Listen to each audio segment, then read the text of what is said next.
दोस्तों, स्वागत है आपका हमारे चैनल पर। आज हम बात करेंगे पश्चिम अफ्रीका में इस्लाम के प्रसार के बारे में और किस तरह व्यापार मार्गों ने माली और सांगाई साम्राज्य जैसे शक्तिशाली राज्यों को इस्लाम से जोड़ा। साथ ही हम इस वीडियो में माली साम्राज्य के प्रसिद्ध शासक मंसा मूसा के बारे में भी जानेंगे, जिनकी हज यात्रा ने इस्लाम को पश्चिम अफ्रीका में और भी मजबूत बनाया। तो चलिए शुरू करते हैं। इस्लाम का पश्चिम अफ्रीका में आगमन मुख्य रूप से सहारा रेगिस्तान के व्यापार मार्गों के माध्यम से हुआ। ये व्यापार मार्ग उत्तरी अफ्रीका के इस्लामी क्षेत्रों को पश्चिमी अफ्रीका के बड़े साम्राज्यों से जोड़ते थे। उत्तर अफ्रीका के व्यापारी, जिन्हें बर्बर कहा जाता था, सोने, नमक और अन्य कीमती वस्तुओं के व्यापार के लिए माली, घाना और सांघाई जैसे साम्राज्यों तक पहुंचते थे। इसी व्यापार के दौरान इस्लामिक विचारधारा और शिक्षा भी धीरे धीरे फैलने लगी। अब बात करते हैं माली साम्राज्य की, जो पश्चिम अफ्रीका में इस्लाम के सबसे प्रमुख केंद्रों में से एक बना। 13वीं शताब्दी में माली साम्राज्य की स्थापना हुई और यह क्षेत्रीय शक्ति बन गया। लेकिन इस्लाम का माली साम्राज्य में असली प्रसार तब हुआ जब इसका शासक मंसा मूसा सत्ता में आया। मंसा मूसा, जिन्हें इतिहास का सबसे धनी व्यक्ति माना जाता है, एक सच्चे इस्लामी राजा थे। 1324 में मंसा मूसा ने हज यानी मक्का की यात्रा की। उनकी इस हज यात्रा ने पश्चिम अफ्रीका के इतिहास को बदल दिया।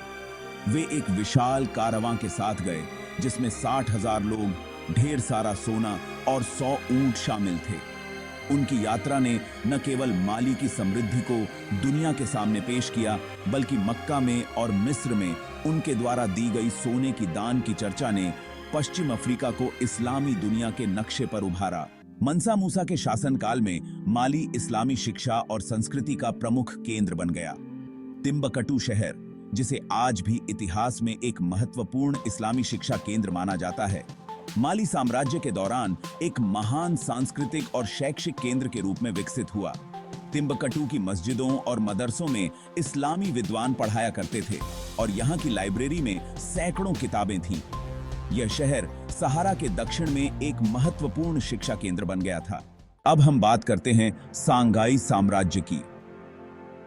15वीं शताब्दी में माली साम्राज्य के पतन के बाद सांगाई साम्राज्य पश्चिम अफ्रीका का सबसे शक्तिशाली इस्लामी साम्राज्य बना। अस्किया महान के नेतृत्व में सांगाई साम्राज्य ने इस्लामिक कानून, शरिया और शिक्षा को आगे बढ़ाया। उन्होंने भी मक्का की हज यात्रा की, जिससे इस्लामी दुनिया में सांगाई साम्राज्य का और अधिक सम्मान बढ़ा। अस्किया के शासनकाल के दौरान सांगाई साम्राज्य इस्लामी संस्कृति और शिक्षा का और भी बड़ा केंद्र बना, जिसमें तिम्बकटू और जेन्ने जैसे शहरों में इस्लामी विद्वानों की भरमार थी। इस्लाम ने पश्चिम अफ्रीका की संस्कृति, राजनीति और शिक्षा को गहराई से प्रभावित किया। इस्लामी न्याय प्रणाली, व्यापार के नियम और विद्या के प्रति सम्मान ने इन साम्राज्यों को और अधिक संगठित और मजबूत बनाया। अमकी जमात अब्दो और की अंकें। दोस्तों, इस्लाम का पश्चिम अफ्रीका में प्रसार केवल एक धार्मिक परिवर्तन नहीं था, बल्कि इसने पूरे क्षेत्र की संस्कृति, शिक्षा और राजनीतिक संरचना को भी गहराई से प्रभावित किया। मंसा मूसा और अस्किया जैसे महान नेताओं ने पश्चिम अफ्रीका को इस्लामी दुनिया से जोड़ा और इसे एक महत्वपूर्ण इस्लामी केंद्र के रूप में स्थापित किया। अगर आपको यह वीडियो पसंद आया हो तो इसे लाइक और शेयर जरूर करें और इस्लामी इतिहास के ऐसे ही और विषयों के लिए हमारे चैनल को सब्सक्राइब करना न भूलें।